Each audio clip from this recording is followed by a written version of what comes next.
2023 coming to a close, it's time to take a look at some of the popular home improvement trends from this year and get a preview of what we can expect in 2024. Joining us to discuss is the Chief Consumer Officer of Angie Hicks. Angie, thank you so much for joining us today. So what were the top project homeowners undertook this year, and what should we expect for 2024? We just released the Angie State of Home Spending Report, which looks back over homeowner spending over the last year. And homeowners were spending money on projects like interior painting, which can always give your house a fresh new look. Also, bathroom remodeling was common, as well as general maintenance. So whether that's tuning up the air conditioner, making sure your gutters are clean, just general maintenance around the house to keep it in tip-top shape. As we look into 2024, homeowners are planning to spend money on buying new appliances. I think there was a lot of pent-up demand from the pandemic for appliances when they were hard to get, and now is the time they're thinking about investing in those new appliances. Also, kitchen remodeling, painting, as well as general maintenance are common for 2024.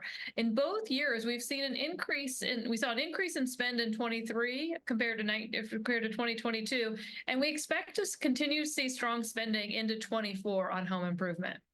You know, it's interesting you mentioned that, because we actually did use Angie's List, my wife and I, to get some painting done inside the house for 2023. So I am one of those stats. It's pretty cool. So do you have any tips to help us plan and budget for home improvement projects in the new year? Yeah, now is a great time to start planning and budgeting, because a lot of times people think, oh, I'll wait until, March or April when home improvement season really kicks into high gear. But by then you're a little behind. So when you're budgeting, first you want to do is walk around your house and make a list of everything that you think need to be done. Don't think about budget at this phase.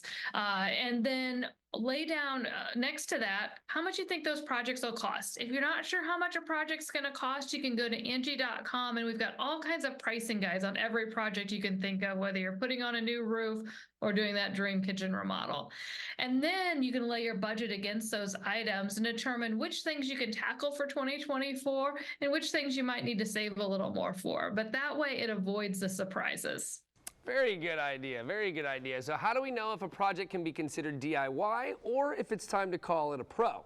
This is one of those tough questions that we get all the time.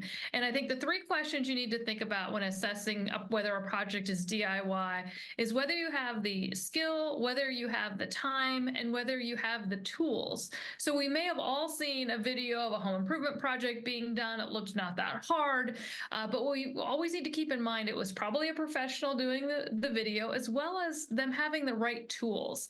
So be sure you're budgeting for those tools and learning how to use them when you're thinking about how much it costs to DIY versus hiring a pro. And then think about the time. A job that might take a professional a couple of days to complete could take you several weeks when you're working it in on the weekends around work and kids and school. So think about that when you're assessing your projects. And if you're newer to DIY, think about a small project, something that could be done potentially in a day or an afternoon, and something that's not visible in the central part of your home. So think guest bedroom in that regard. Fantastic advice. I could not agree more. Especially when it comes to the time thing, right? Because it will take me forever if I try to do one of those DIY projects. Like that undone project that's just nagging at you. Exactly. And so my wife Lena's like, nope, just get on Angie's List, figure out somebody to come and do it. I'd rather just pay for it to get it done, so it gets done now and it gets done right the first time, and you don't have to see me aggravated trying to paint a room for 3 straight days. So Angie, before I let you go, where can folks go to learn some more information? Absolutely. They can go to Angie.com, ANGI.com, or they can download the Angie app. Perfect. Thank you so very much. I really appreciate your time this morning. And guys, if you want to watch this segment again, just head over to our website.